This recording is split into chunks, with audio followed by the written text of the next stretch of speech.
Welcome, everyone. Thank you for attending tonight's opening of Mutòpe J. Johnson, In Search of a Benevolent Kind of Blue. I am Emily Hankins, and I am the new curator and gallery manager of the UWM Union Art Gallery. Tonight's event, as I said, will be recorded, so be sure to follow the Union Art Gallery on Facebook or Instagram for access to the recording. If you're not familiar with us, the Union Art Gallery is an art space dedicated to the exhibition of diverse contemporary art. Our mission is to present a broad range of visual art by exhibiting work in all media by local, regional, and national emerging and established artists. We pride ourselves on being an accessible space for UWM student artists to exhibit and learn. In addition, the Union Art Gallery supports Black Lives Matter. Please visit our Black Lives Matter resource page for access to resources designed primarily for white and non-Black allies that educate on issues of racism and oppression. You can also find links to take action, as well as further information on local Black artists and Black-owned businesses to support. In the comment section of tonight's event, you will find this link along with links to our virtual exhibitions. So this is a solo exhibition of Mutòpe J. Johnson's work. Mutòpe is an alum of UWM. He received his MFA degree here, and he also earned a BFA degree from UW-Whitewater's Arts and Communications Department. Mutòpe is definitely a pillar of the artist community here in Milwaukee. He is not only a fabulous artist, but is always so generous with his time and is so committed to teaching people about the world of art and how to, make your way through it and what to do for your career. So he's a great man, and we are glad to have his art here. And with that, Mutòpe, would you like to share your screen and we can show people around the exhibition? Sure. Let me, the really cool part. So first of all, let me just thank everybody for logging on. This is it's a really good opportunity for me. When I think about it, it's been a while since I've actually, I'd say, did a exhibition this expansive. It's, I was talking to my wife the other day, and I think the last time I did a show this expansive, it was probably at the Charles Allis Art Museum. So since then, I've done, several group shows. I've done what I call onesies and twosies in various places. Even did some virtual exhibitions. And I think the last exhibition, I was able to share at least 10 pieces at UW-Whitewater, their gallery as well. So I want to thank, first of all, the entire UWM Union Art Gallery staff. I mean, Linda, Emily, Danielle. There was several people that came to pick up the work. I mean, so there's a whole team over there. So sometimes people think we do these exhibitions by ourselves, but there are a lot of people that are completely involved. So yeah, sometimes it takes a village to do an exhibition. And this is like one of those examples. So I'm going to try and share my screen to show. Let's see if I do it this way. I'm going to get my link, log on. Let's see if I can do it this way. It's going to do a new. I think I have to do a new share. So right there. Let's see here. I'll also say, even though I'm not at the gallery, this is my background, and this is also a view of the show. So yeah, so here we go. So can everyone see this? Yep. So when you first come in, so it may take a little while for it to adjust. So, but I'm going to spin around. It's like when you first come in, you'll come in the door right here. You enter the gallery right here. And the first thing you see is what I consider the marquee piece. So can everyone see that? Yep. Okay, good. And so then you move in on the marquee piece. So this is the very first piece that you see when you come in, and you can do things like just zoom in onto these key points. This piece here is called Destination Bronzeville MKE. And so what I'll do is I'll zoom through the just a little bit, just to kind of give you an idea of what the gallery is like, because I really would like for you to, check it out on your own and be able to just zoom in and zoom throughout the exhibition space. And so you can zoom in and zoom out like this, to see some of it. Some of the details are probably a little better, in person. So if you can, get a chance to go and see it in person, I certainly recommend being able to do that. So we're going to zoom around and we're going to go over to this kiosk over here. Spin around right here. I'm going to go right there. And so, yeah, take a look at this. This is this is really kind of like my little spoof on, well, as you know, culture isn't instant. You can't go to the store and buy culture off the shelf, so it happens naturally.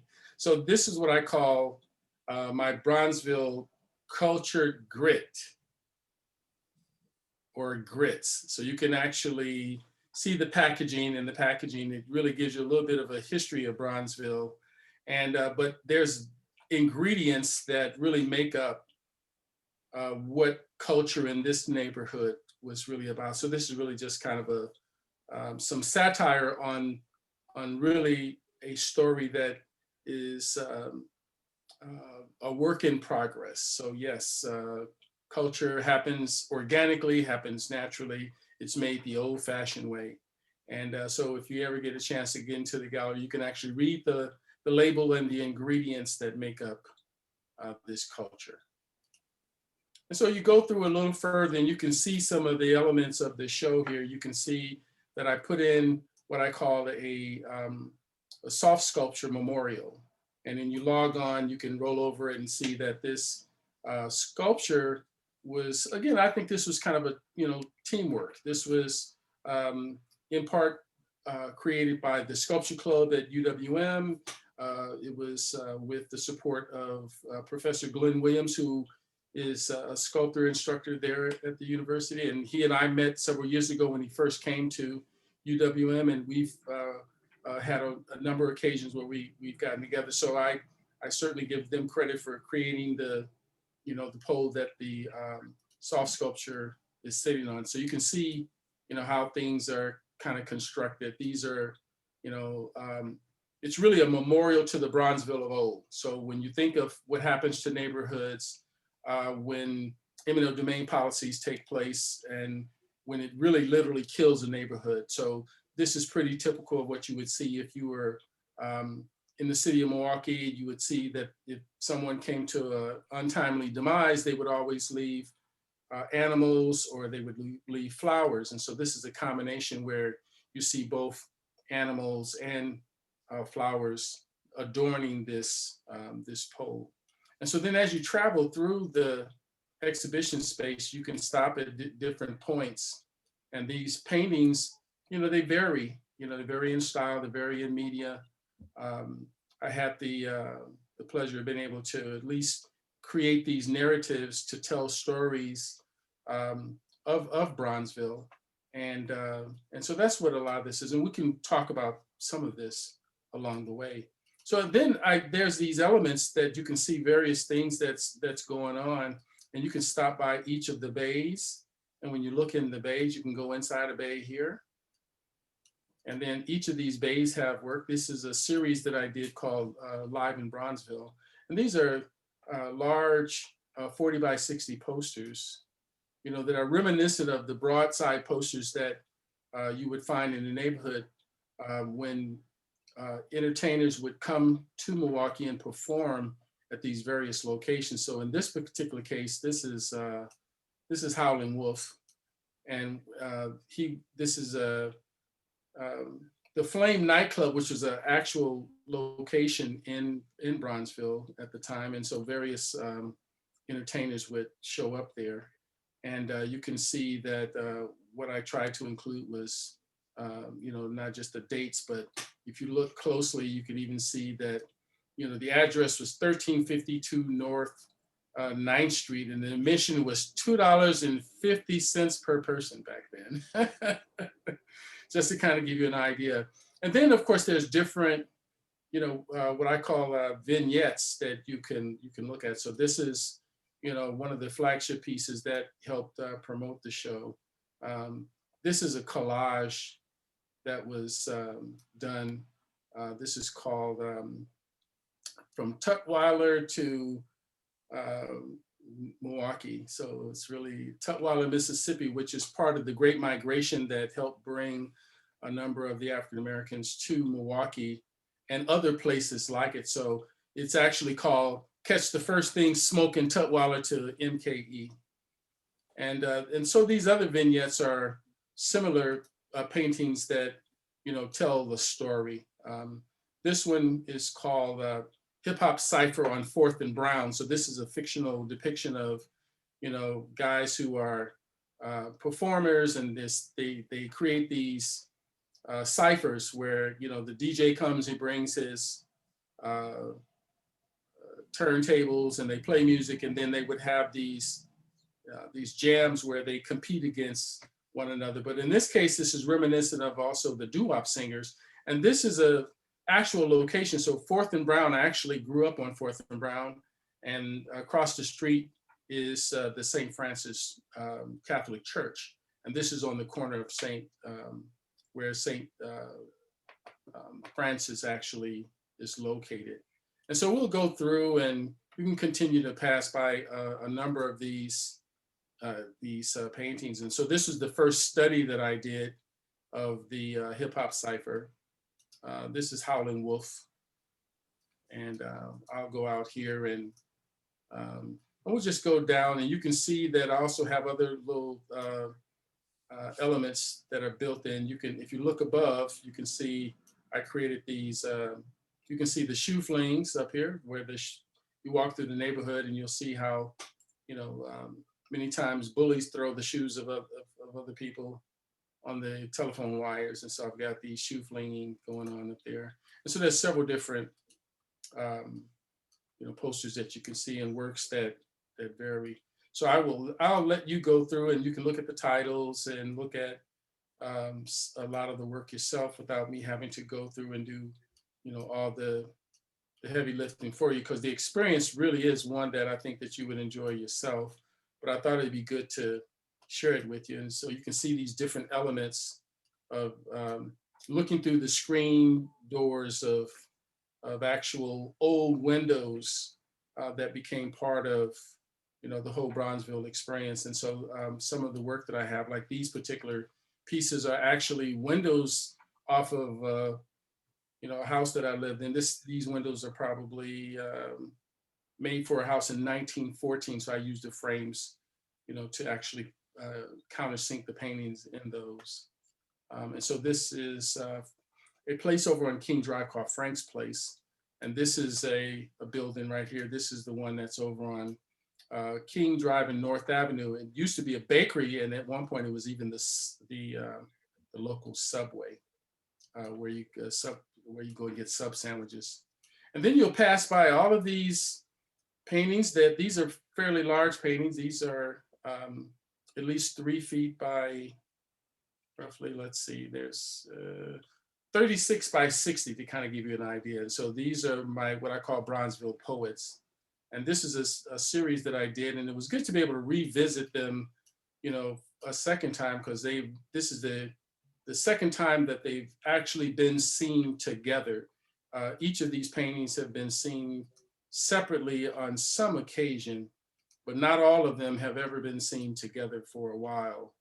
And it was good to be able to bring them back again. And I did a little bit of refreshing of them. I, really built the frames myself. These are all oil paintings.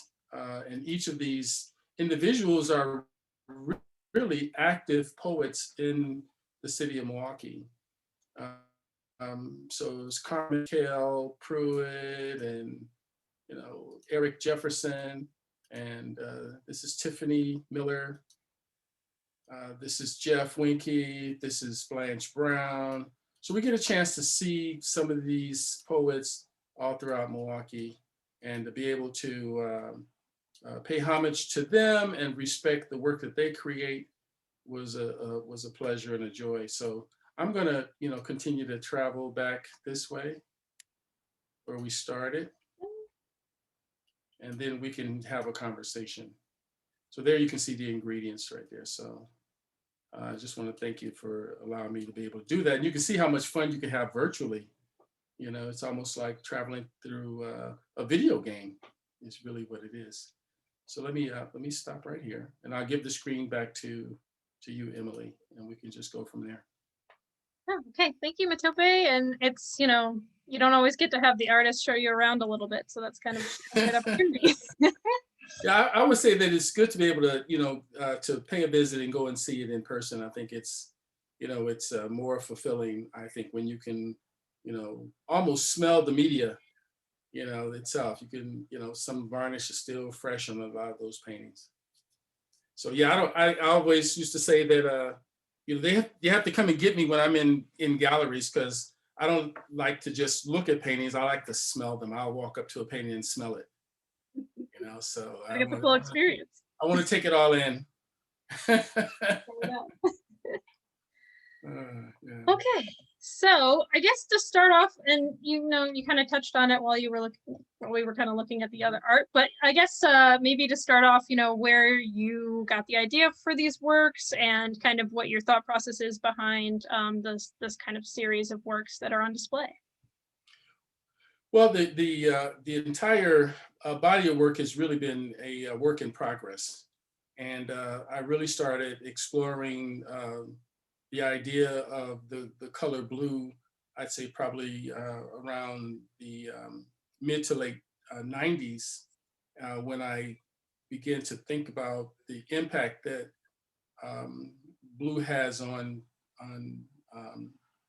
the rest of the world. Because if you are familiar with how popular, of course, the pigment blue is, it's been seen in every civilization that we know of, and it's symbolic of so many things over the centuries.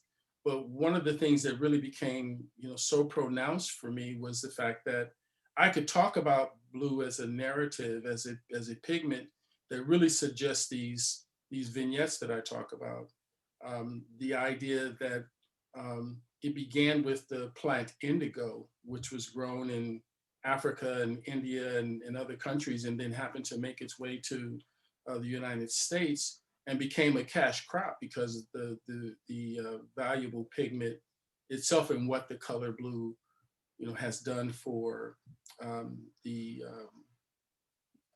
textile industry.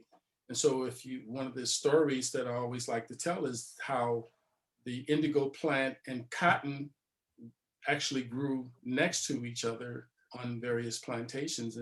And so just to let you become somewhat familiar with, the stories that you've already heard, Levi Strauss actually used the blue indigo pigment for jeans. And so not only that, the Union Army, their uniforms were all dyed with indigo. And so those stories became really synonymous with how history helps tell that story for me. So then it also becomes a representational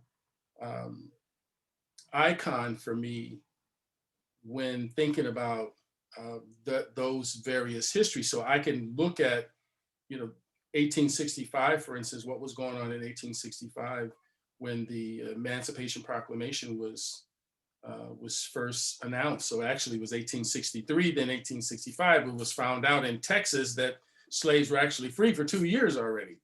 And so those stories begin to kind of become parallel conversations. And then from there, I can talk about the blues. I can talk about, when jazz emerged. I can weave these stories in and out, and they all seem to be linked to a very different kind of blues.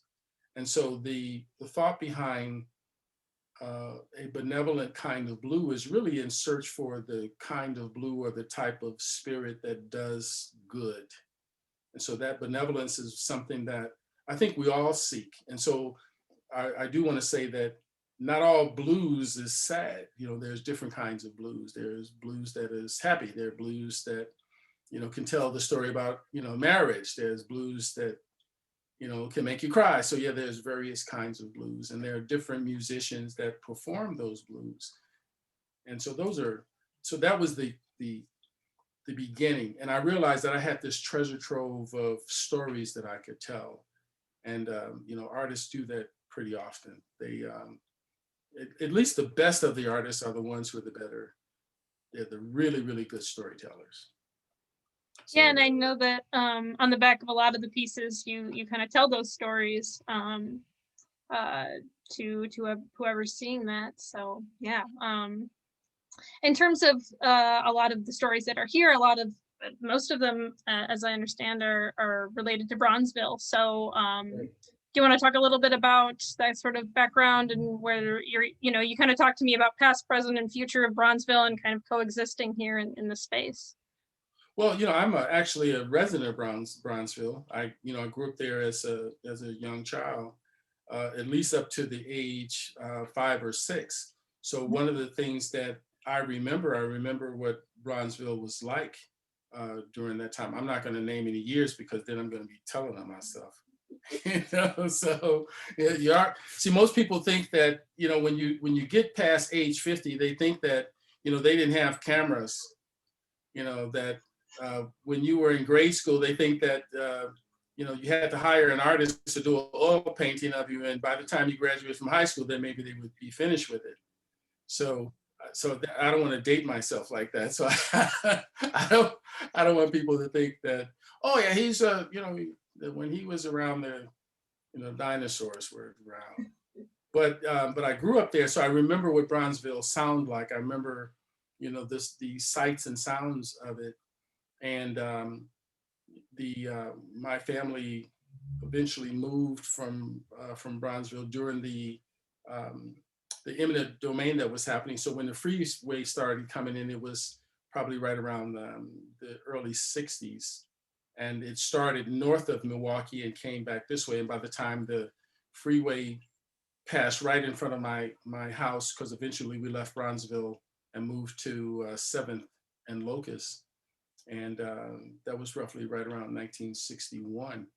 But those sights and sounds and all of the ma and pa shops, we played in the streets. I was part of, the kids that had the tire gang, and we would roll tires, and there was about 10 of us rolling big tires at the same.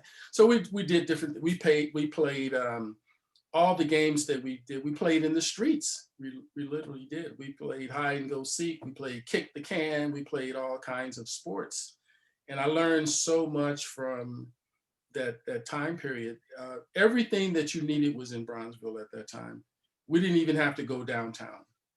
Bronzeville was its own business and commerce community. You could go to the dentist, you can go to the doctor, you could go see a lawyer.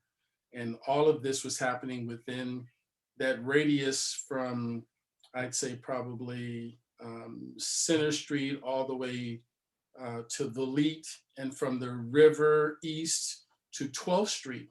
And so all the clubs, all of the bakery, everything that you could think of was in Bronzeville. And it wasn't until, this eminent domain and the freeways came in to disrupt that neighborhood that things began to change. So that's how I sort of directly relate some of these stories. So yes, on the back of many of the paintings, I write about it as well. So I'm not just telling my stories verbally, I write about them as well. And so it's one way for me to capture the stories, put the stories onto the backs of the paintings. And when I bring them to a place like the Union Art Gallery, it also helps the curatorial staff, because the curatorial staff can look at the painting, look at the backs, and it begins to all make sense. It's so from an art history standpoint, if you are certainly among those who are studying art history, it's great to be able to get help from an artist. I can't tell you how easy it makes their job. And so that's one of the things I try to pride myself on. My wife often teases me about being really anal about certain things. She is like, how much packing tape are you going to put on that shipping thing that you're making? How many times are you going to wrap it? So because I want to make sure that it gets delivered safely, that it's identified when you get it. I'm very particular about how one receives the work too. So it's a good exchange all around. Yeah, definitely. Yeah, and I know we were talking to on Monday about, all of the different people and all the forethought that goes into the exhibition. You kind of just see sort of the tip of the iceberg and everyone who works on it and everything like that. And Right. Yeah. It took it. Now, this was, of course, as you know, and Danielle knows this as well. This was an exhibition that we were talking about for over maybe a year and a half, Linda, something like that. I think, it started out where we had good intentions. I think it was going to happen in January of 2020. And, there were other priorities that, came to be. Before you know it, COVID hit by the time March came around. And then it was like, well, let's move it. We want to try and do it so that, people can see it. We want it to be, safe for people to, come into the gallery space. And it seemed as though that every time we would move it, it was moving probably every 3 to 4 months, just trying to be able to get it done. And so finally, we've, I think as the pandemic began to kind of subside a little bit, we were beginning to feel more confident. And so that communication that was happening between, the UWM staff and myself, and all I could do was just continue to try to work and try not to get discouraged, because one of the things that, that we love to do as artists is share what we're doing. You spend all this time, over a year and a half or more, trying to just create work that can be meaningful, and you want to share it. So when I was finally able to begin to pack it up and put it all in one place, then it was becoming more of a reality for me too. And so the idea of all the emails that were going back and forth, all of the, the change in the agreement, because you have processes that have to happen. And some people don't always see the business side of being an artist. And when you can have a clear understanding of what it's like to do the business of art, then it makes the making of the art all the more special. And so that's one of the things that that I also enjoy that side, because it's informative, and it helps me. So if I can, help you make your job a lot easier, then it's filling out the forms the right way, providing, the right kind of details, crossing the T's, dotting the I's, and follow through some more. And that makes it a lot easier on everybody. Yeah, you were here and did a talk. Actually, also Pamela Anderson, who's here, also did a talk for the business of art, and that's up on our YouTube page too. And that was, I guess, last year in January, February. And you talked a lot there about business of art, and one thing we like to ask artists when they're here, I know that you're very generous with your time, and you always have some really great insight, especially about being an artist and working within the whole world of artistry and working together. So I know you do. I know you have advice. I know you have advice and thoughts, but what are some things maybe to tell some artists who might be watching? Or well, to tell you the truth, artists like Della and Pamela and Reggie, they're tough acts to follow. Because they're consummate professionals too. So these are all people that I admire. So whenever you can work with other artists, and I'm a big fan of other artists as well. So one of the things that I've always tried to do is see as much of it as I possibly can. And almost every city that I've ever traveled to, I've always gone to, the museum or some gallery. And so, yes, with family in tow, I will do that. And so all the things that that I've learned over the years, I've learned them from visiting galleries, looking at how things are framed, looking at the ideas that artists bring to the table, looking at the way they paint, or the way they construct, or the way that they compose the works that they make. So there's a holistic approach to the process of art making. But what really makes you really admired as a professional is being able to do it and make it look easy. And so a lot of these artists make what they do look easy, but a lot of it is not easy at all. I mean, it's a labor of love, and you better love it if you're going to go down this path, because being an artist can be one of those tough professions where you don't always get the accolades that you seek. But when you do get those little nuggets, that it can be very encouraging. And so those are the things that really help make up what the professional life of an artist is.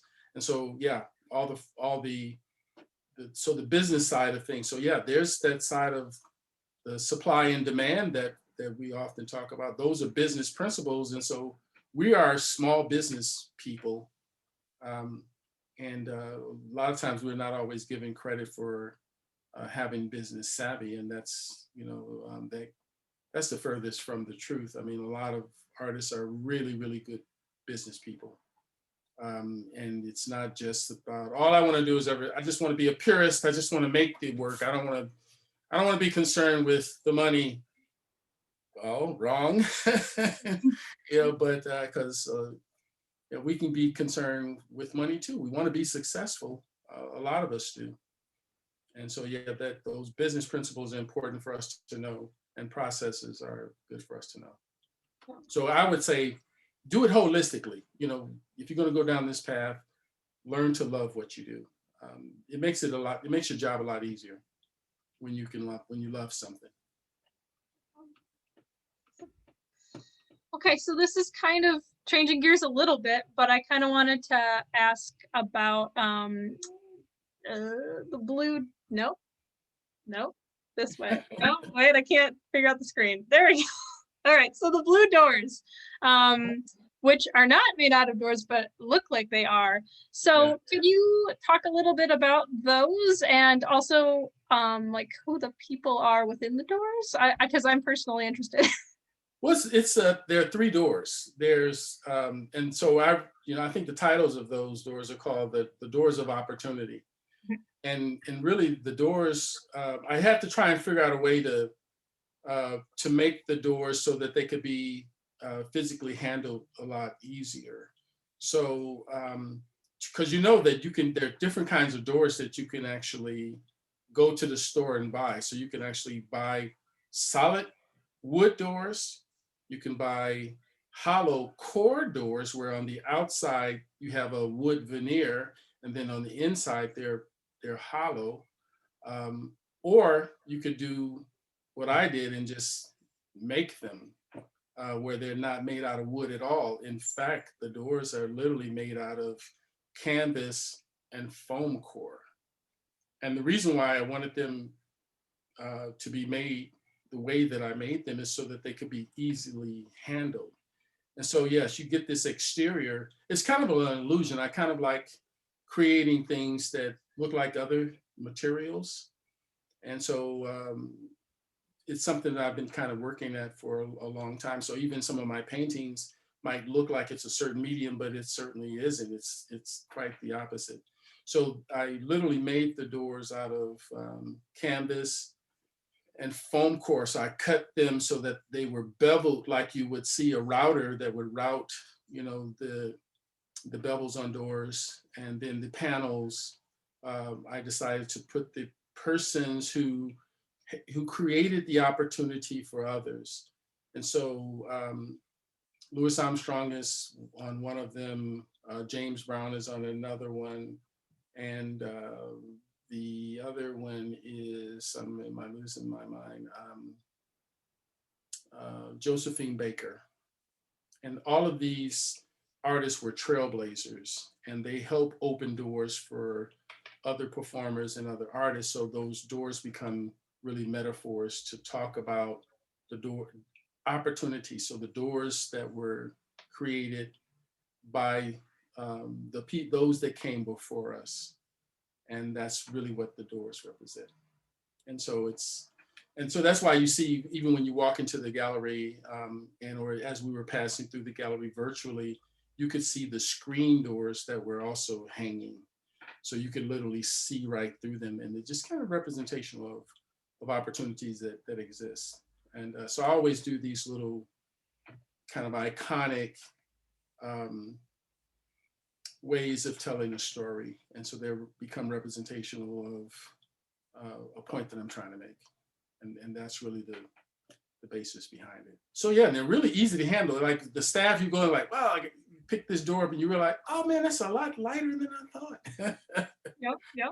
Right. So what did you think when you unpacked them? You didn't realize that they were so lightweight, right? Yeah, my staff members, Steph and Avery, unpacked them. And yeah, they thought they were going to be heavy doors, and they weren't. They were, and it's also really just cool to see. It's like a trompe l'oeil effect. It really, especially the beveling and everything, it really feels like you can open the door. And that's why I kind of wanted to put them on the end caps, because it kind of felt like you call them doors to opportunity. It kind of feels like a portal to other times, other places, other opportunities, other concepts. So yeah, I think you did great. You did a great job. It was a great placement. I think if I had a fourth one, it would have been kind of like out of place. But yeah, no, it worked out really well. Yeah, to have the three, like one on each pillar, of the bay I walked in there, I was very, very pleased with that. Yeah, and the bright blue too is very eye-catching. They really jump off the wall. You kind of put a little bit of a crescendo on the word blue, right? Yeah. I also think too, I mean, with the screen doors, a lot of your works, the frame is pretty important, or are very, you have a lot of different interesting frames. I know you said you kind of pick them up from different places and paint them, and they're all kinds of like gold and black and ornate and not ornate. And I think that the screen doors too, I really like that you asked me to include them, because I think that then you can kind of frame your own images when you look through them, and they're sort of like seeing through time thing, which is cool. Right, I'm glad you noticed that. Yeah, I have to give a shout out to Rhonda Gadlin Hayes. She invited me to come to her place. She was having what I consider an art-orama sale, and she had all of these frames that she unloaded on me, of course, lovingly, because I wasn't expecting. I was going over to be supportive to her, and she gave me a lot of the frames that you see. And then, of course, you probably don't recognize them because they look totally different than when I first received them. And that was one of the things that I also do, is I do a lot of frame recycling. And sometimes my kids or my wife will have to stop me because I pick stuff up off the street. I'm really kind of like a dumpster diver, and I will get frames, that people are throwing away, and I'll just like, hey, look at it, and I'll go over and I'll get it, and there I am, and they're like, oh my God, there he goes again, But I will recycle them and make them, into works of art, and that's what you see. So the majority of the frames that you see there were either found frames, and or they were gifted to me. And so yes, Rhonda, that's my girl. Yeah, she unloaded a lot of those frames that you see in there. A lot of them are really vintage. When I got them, they were, gilded. Some of them I left the gilded edges on many of them, but some of them certainly needed a little tender love and care.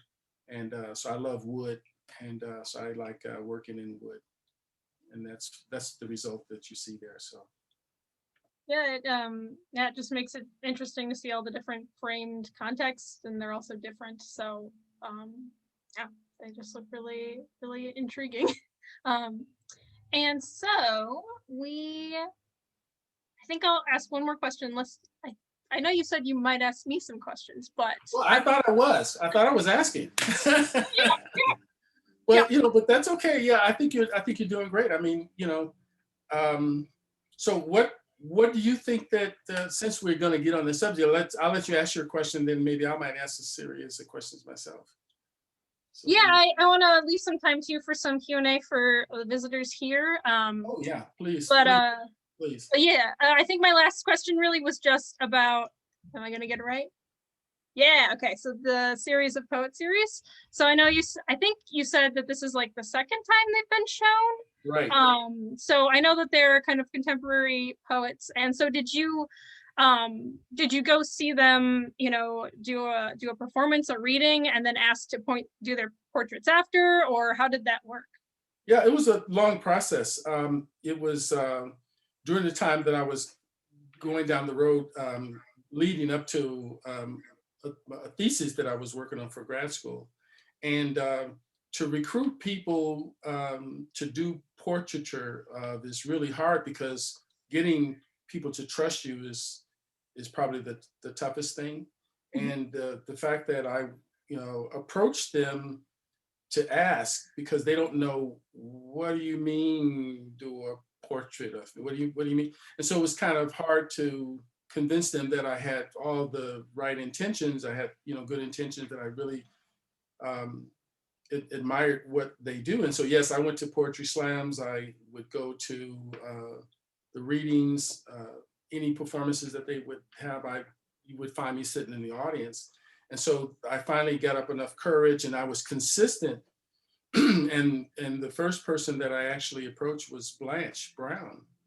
And so Blanche, you know, is a poet. She's an artist. She's a performer, and she and her son also do poetry, and they actually perform together. So she was the first person that I approached, and then all the others kind of fell in line. I went to various poetry readings and literally recruited them after the readings. I think the toughest one was probably Tiffany Townsend. Man, Tiffany was like, she ran from me. I guess she thought I was, some kind of, I don't know, stalker. So I had to be a nice stalker, and let her know that it was that I had really good intentions. That, and I had to really show her, like, well, this is what I'm trying to do. So some cases I would take sketches with me, and I would share the sketches with them. And then when they finally realized that, wow, okay, so he's pretty serious, and then they would come to the studio, and I took pictures. I asked them to bring objects, things that small inanimate objects, or bring pictures of people that they love, and then I would take clues from the things that they brought me, in addition to their poetry. And I read their poetry, and I have books of their poetry and manuscripts of their poetry. And then that became part of how, I built a relationship with them. And then they saw the samples of the work that I was doing, and I think that's what won them over. And eventually, each of the poets that are there, they're really just currently just doing their thing. So I'm really very proud of how they've grown since we even went down this road. So yeah, it's an exchange, really. So that's part of the research, and that's part of the trust that you have to build when doing this kind of work. So these are living, breathing people that are my contemporaries, and again, there's a great opportunity even just to engage with them. Yeah, and too, it's not just a straight portrait, but they're settled into places, so there'll be buildings behind, and sort of the road names and everything like that. So they really kind of settle into a place and give you a full sense of their, Yeah, their artistry. And right, each of the buildings that's behind the poets are actual places. Those are the buildings that were left over from the eminent domain, and some of the businesses that kind of re-emerged too. So some of the buildings, of course, they're some of the coolest historic buildings that you can see in Milwaukee, because they're reminiscent of a time when things were pretty flourishing. And then, of course, there are words that really talk about the district itself, the boundaries, from North Avenue to Valete Street, and from the river east to 12th Street on Walnut West. So those are really the boundaries that are spelled out in the paintings. and so you'll see different symbols that accompany it. And then the poets' excerpts of their poems are on the buildings as if they're billboards. So I began to kind of pick up on those kinds of things, and it was a way to weave their actual words into the piece as well. So a lot of the poets have relatives and people that had ties to Bronzeville as well. So it all has a good fit, I think. Through line of Bronzeville as well, throughout time, basically. So yeah.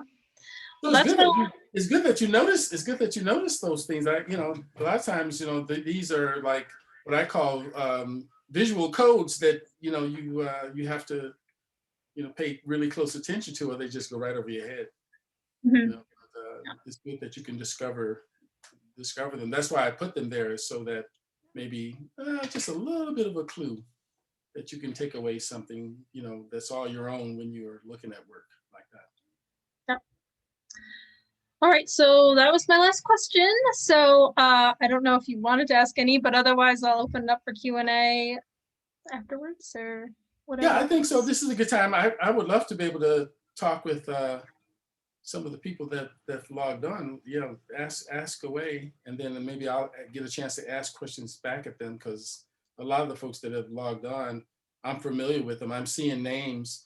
I don't know why Benny is trying to hide behind that he's logged on, but I don't know. They turned his camera on. I don't know what's wrong with Benny. I think it's on now. I see you, Benny. I see you, Willie Weaver Bay. Right.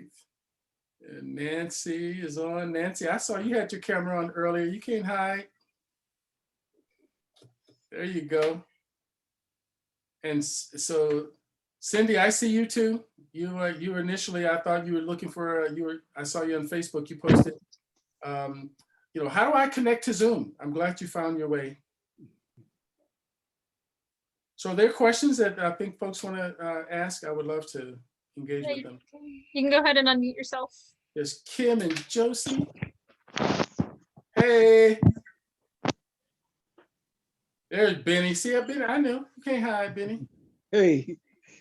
So I have a question. Like, when you pick an idea, yeah, how long do it take to get it from your head onto the canvas? Well, there are times that things will come to me. I even capture my dreams. So I might be sleeping, and the one painting that is considered one of the flagship paintings, it's the couple that's standing in the front of the Wisconsin map in the middle of a cornfield.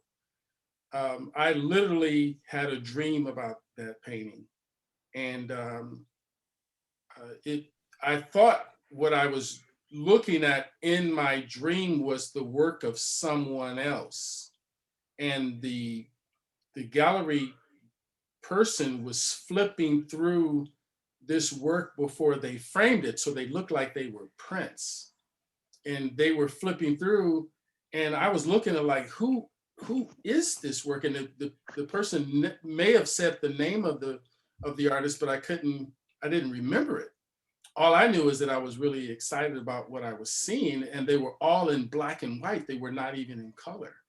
And I woke up, and then I thought, I don't even know who that artist was. And then I thought, that's my next painting. And so that's where it came. So I literally got up and I sketched the painting in the sketchbook. And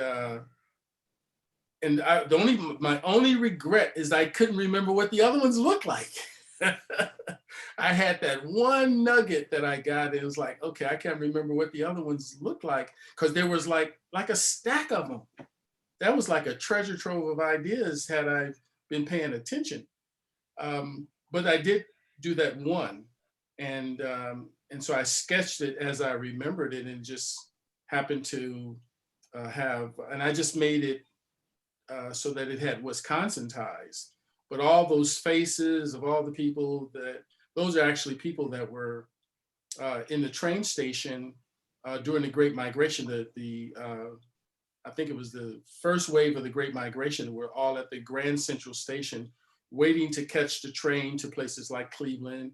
and, you know, Chicago and, you know, Philadelphia. And so that's what it was kind of like that Jacob Lawrence-esque kind of story that you see. And because he did the story of the Great Migration, you know, from the South to the North, but he did it in like, what, 60 some panels.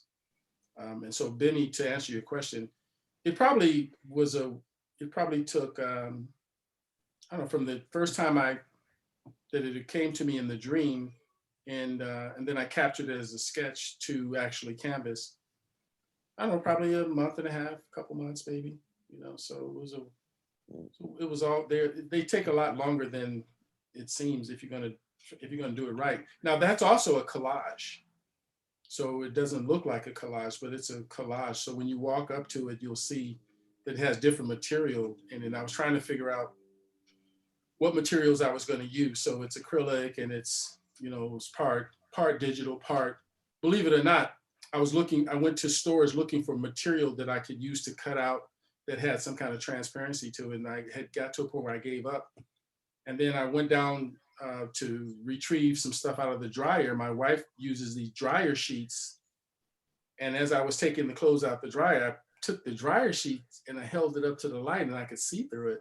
And I thought, bingo, that's it.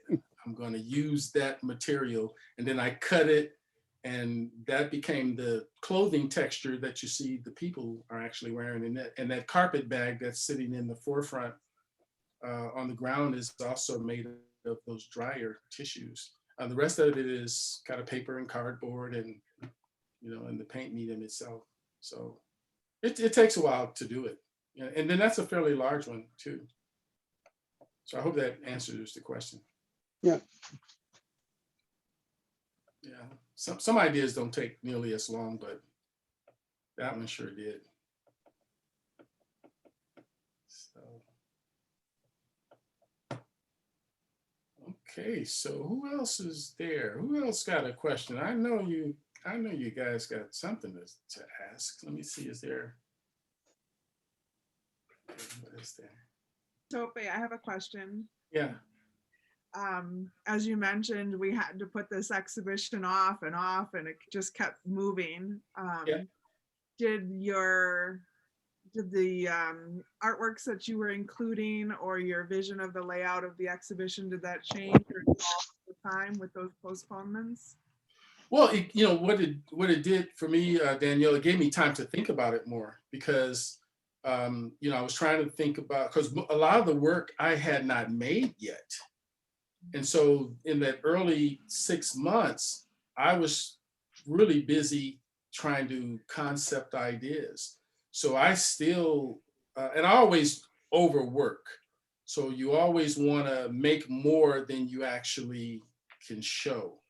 So for me, in my head, I was thinking, because of the scale of the venue, I was thinking like 50, 60 works, so that I could at least have a good number that I could edit from. So I still have work that I concepted that I never finished.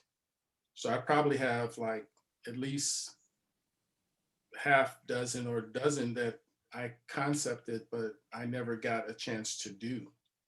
And then looking at the space, I thought, okay, now that we're going to go virtual, what can I do to make it an experience if you were looking at it online? So yeah, I had to change a little bit. So I thought about creating the inanimate objects and having some three-dimensional elements, so that at least it looked interesting when you zoom through the space on your computer or on your phone.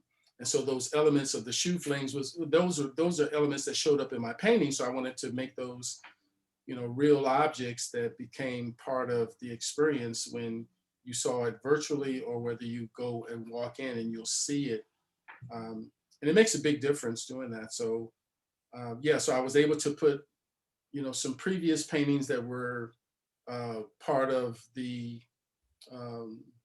Bronzeville collection, as I refer to it, because it's a collection of a body of work that's kind of evolved over time. And so these are add-ons. And so all the new works that I did are add-ons.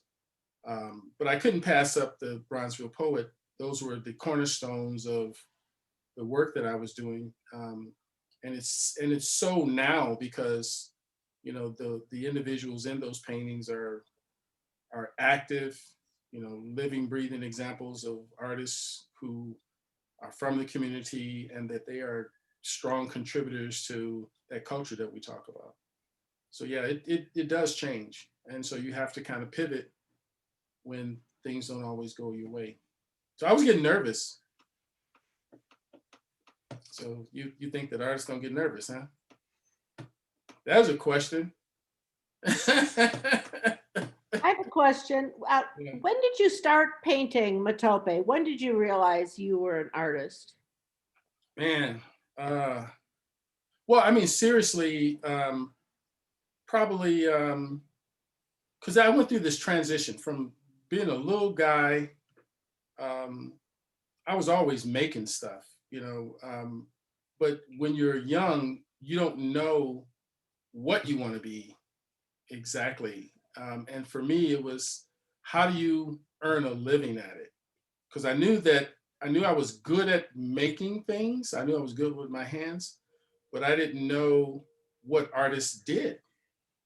I mean, seriously. I mean, the only artists I ever saw were guys that would go into a bar or a tavern and they would do your portrait for $5.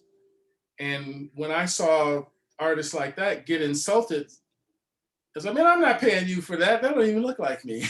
I'm not gonna pay you. I was like, okay, I don't want to be that. All right, I don't want to be that kind of guy.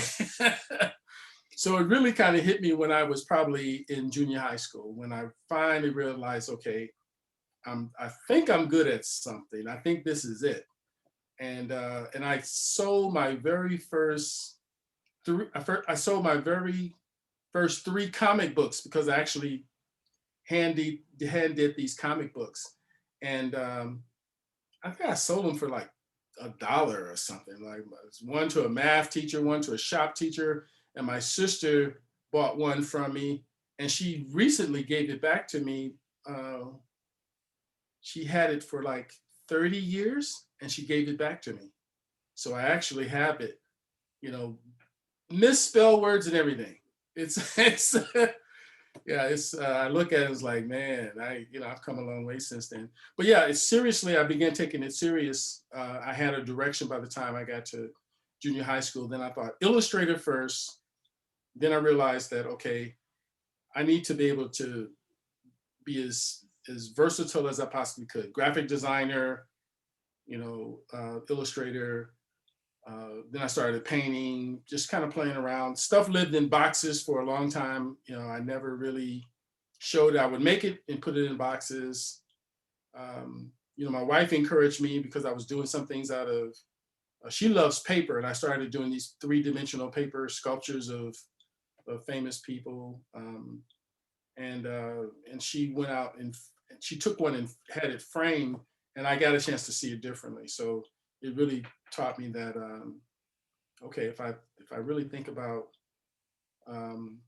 what I'm doing here, I can actually make that living that I wanted to. So the painting part came seriously by the time I got around to, believe it or not, 1990, 90, somewhere around there.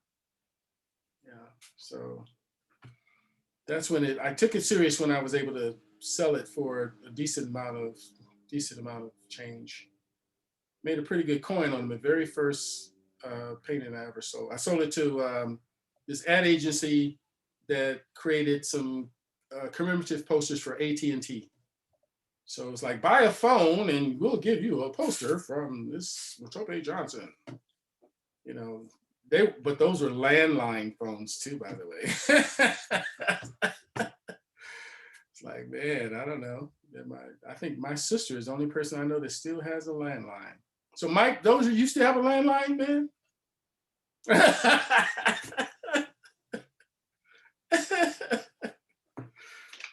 Some people do. Some people still have them. Nancy, did you have a question? I had a landline until 2 years ago when the lightning took it out. That was fine with me. There you go. I wondered about the development of the collage. I'm Yeah. wondering if you started as a painter and the collage made its way into the paintings or the other way around, or if they happened at the same time. And I wonder if your wife's interest in painting or paper had any influence on you making collages. You know, it's interesting. That's interesting. It's a really good question, and I like the way that you phrased that, because as I stated earlier, I'm really highly influenced by other artists, and so, you know, my collages, I never really wanted them to feel like they were the traditional ones. I always used the collage method so that I was disguising the other work that I was making. And so, you know, of course, when you have friends like Della, you can't help but, you know, be influenced in some sense. I mean, she's, you know, very first time I met Della, I basically ran into her almost literally at Charles Barnett Gallery, and I saw her work on the wall, and I'm looking at this, and I told her then that your work reminds me of Ramir Bearden, so you must be the female version of Ramir Bearden. And somehow or another, people must have been listening to me, because it seemed like it stuck. And I think that she has become that person. But yeah, so with her, and you know, I've learned a lot from the people who do collage, but I've always tried to make mine not look like collage, but it is a combination of collage assemblage. So when you look at it, you see some dimensional aspects of it, but you're not quite sure what it is that you're looking at. And, you know, I want them to have that sort of beveled look, or look like they're embossed. And so, of course, my wife, who does love it, she still loves paper. She, you know, had a hand in trying to, well, I'll say she tried to coach me through. So you should make it more pronounced. You should make them even more, make the depth of those figures even. And I had to just, okay, honey, I'll keep that in mind. But she didn't realize you can get carpal tunnel from cutting that thick material. You know, so yeah, that you kind of torn between what's practical and what you know, and what you can do just to get finished. So yeah, but it's a great question. Yeah, so I'm actually influenced by the collage artists who are really much better than I am, I think. Thanks. Appreciate it. Yeah, but the painting still is there. So being able to combine them, you know, the media together really makes something unique. So I can combine the collage or the assemblage and paint into them. And so, yeah, I'll end up with something totally different. Yeah. Right. Any more questions from anyone? So now, besides Della, who else kind of fool around with collage? Who else dabble at collage? So I know Rhonda probably does. And who else is there that, you know? Oh yeah, see, Josie does. That's right, she does. But she ain't telling. But she does. And she does assemblage too. So I've seen her work too. So yeah, really very good at it. So yeah, when you have people like that, you know, yeah, you got your work cut out for you when you start sharing your work publicly. Because they will smell your paintings. Right. Yeah, so, but that's the way it works. Yeah. So yeah, there's some other people out there. So Cindy, do you try hand in collage too? Yeah, turn your mic on so we can hear you. Who are you talking? How many Cindy's are there? Yeah, that's right. Is there more than one? Because I know I see first names. I don't see last names.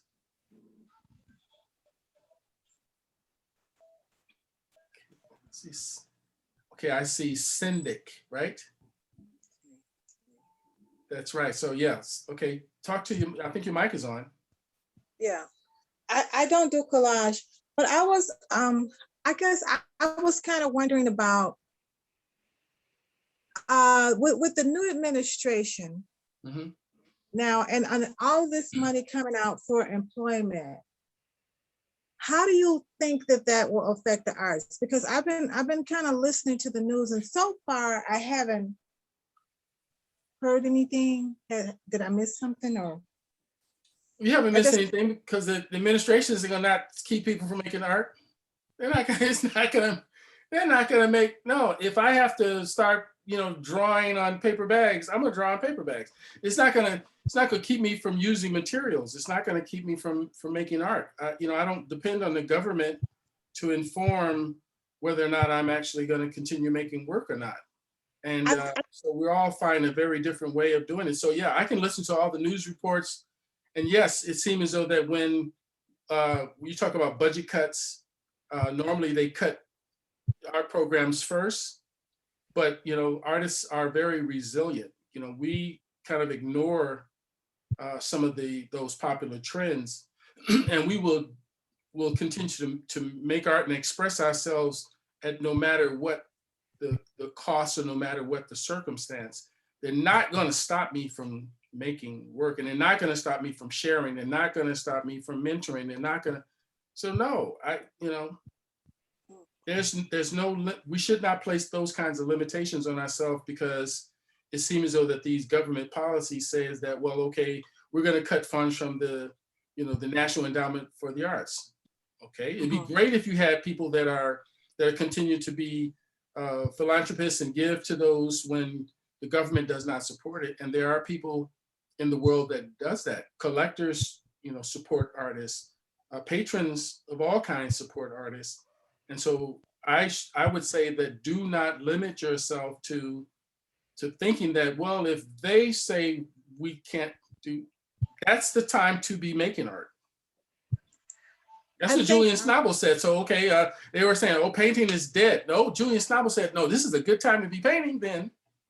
If it is, no, they said the same thing about jazz. Jazz is dead. Okay, then I'm gonna go get me a horn. I'm gonna start playing jazz.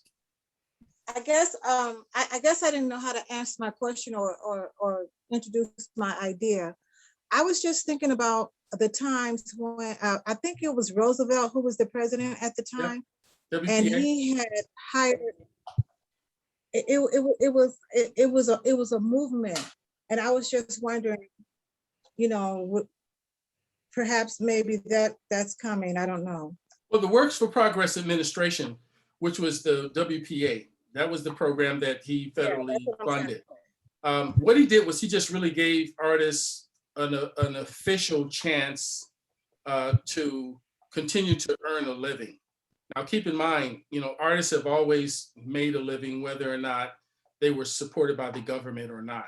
But that was just kind of an official, okay, the government does recognize that we can employ these individuals to spark the economy, also to document America's history, because a lot of the artists during the WPA did murals, they did photography, they documented the Great Migration from the Dust Belt to the cities where they were more industrialized, and how were people adjusting from moving from one territory to the next. So you get these people who used to be on the farm finally go to the cities and they make this industrial. How are they adjusting in the cities? And you can see that through America's history when you look at the many people that lived in those tenements, those slum areas. Those were people, a lot of those individuals came from, if they weren't immigrants, they were people that moved away from the farm and came up north to try to make a living. And so the WPA allowed that moment to be captured in pictures and captured in murals and captured, through artists expressing themselves. So yeah, go to the courthouse and look at the paintings done by many of those artists who were now telling the American story. So it was no different. Yeah, but that never had any effect on whether artists were making work or not. they were still doing it in spite of that. That was just kind of an official stamp of recognition that says, yes, we will provide grants and support the arts, in America. And yeah, it did, spark the economy, but it was not the catalyst, and so again, don't ever limit yourself by somebody else's limitations. I don't do that to myself. And I am encouraging you not to do it to yourself. Okay. So I think Howard has a question. I think this will be our last official question, but we can hang out still after and talk. Okay, Howard Lou, what's up, Howard? I see you. Been a while, man. There you go, How man. you doing? See, if I had some hair, that's how I would wear mine, like that too. You got that Photoshop skills. You don't need real Oh hair. yeah, see, you reminded me. That's right. Okay, who knows? See, you might give me an idea, man. I might be Howard this Friday. So what's, Oh God, you're embarrassing. No, I got so I really appreciate. I love that you're. I mean, I like seeing you. I miss you. I miss you too, man. I miss you too.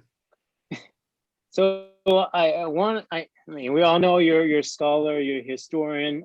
I've always been intrigued by the colors that you use. The palettes are they're both fresh and sort of nostalgic. Can you sort of talk a little bit about your color concepts or your inspiration in that? Yeah, Howard. A lot of the fact that the blue indigo pigment is really kind of like the catalyst for telling the stories. It gives me a chance to kind of use the color blue to really talk about issues that sometimes are a little tough to address. And so it's kind of like this sort of hidden code that says, okay, Mutòpe, why do all your people look like Smurfs? Why are they all blue? And it gives us a chance to talk about difference. It gives us a chance to talk about race. It gives us a chance to talk about, even gender acceptance, because one of the things that I always made sure that I did was every time I did a male body or figure, I always made sure that I did a woman body figure too, so that they knew that, that I wasn't just biased, towards a certain, race, creed, or gender. All of my people are blue. So it doesn't matter what walk of life you come from. You could be short, you're gonna be blue. If you're gonna be African-American, you're gonna be blue. If you're gonna be Asian, you're gonna be blue. So it doesn't matter. I see the blues, I see blues people. And so really the palette that comes along with the color blue, it ranges from, the very light violets until the really deep blue, almost black. And that's the range of the spectrum of pigment. And so I get a chance to choose, complementary, contrasting colors. And yeah, sometimes I do these really screaming colors that really bounce off of one another to kind of put emphasis on maybe a certain image. Like, what I pay, because I have sisters, I really paid close attention to how they dressed. So if you notice, like all the women that I depict in my paintings, they are dressed to the nines, as they would say, when I can do that, because, looking at my sisters and my mother, the way they dress really impressed me. And I was able to, to translate that into the work. And so those little nuances, and so the colors and patterns in their dresses, people don't dress like they used to. Guys wore hats, women wore hats, women carried, their bags. They had a bag to match their shoes. They wore the pearls. Even if the pearls weren't real, they wore pearls that looked like they were real pearls. There was, so that whole sensibility with the individual, resonates with me. So I like to look at, colors and how they make up a composition. So to your point, I'm happy that you noticed those kinds of things, because those are things that I love doing. It's really what stimulates. It's just like eye candy. It's very stimulating when you can focus on those kind of details. So that's a good Yeah, thank question. you. Yeah. Yeah, thank you for that. Yeah, so I put in the chat for those who came in after I started putting stuff in the chat. There'll be the link to the exhibition online, so you can check that out. If you're a UWM Campus Community member, so a student, staff, faculty, as long as you have a current Panther Card ID, you can sign up to come visit the show in person, which I highly encourage you to do so. And those links are in the chat. I just have some last little remarks, and then we can hang out for as long as people want. As Mutòpe was mentioning, you know, it takes a village to do all of this. So I definitely want to thank by name the staff, so Sophie, Avery, Steph, and our newest employee, Cecilia, who all worked on the installation of the show, and also some of the marketing with the show. Also shout out to Jacob Young, who works at the union, who helped install the doors and the shoe fling wire. I am not super savvy with that, so that was a great help to make the space look how it does, which is beautiful. And then also I'd have to shout out to Danielle Passwaters, who's here, who came up with the idea. And again, like they were saying, you know, working on this for about 2 years or so. And I'm glad Mutòpe's work is finally in the gallery. So thank you to everyone who had a hand in this. Again, please check out the exhibition. This is our last opening of the semester. And again, check it out online if you can, and check it out in person if you're able to. And yeah, with that, thank you all for coming, and have a great night.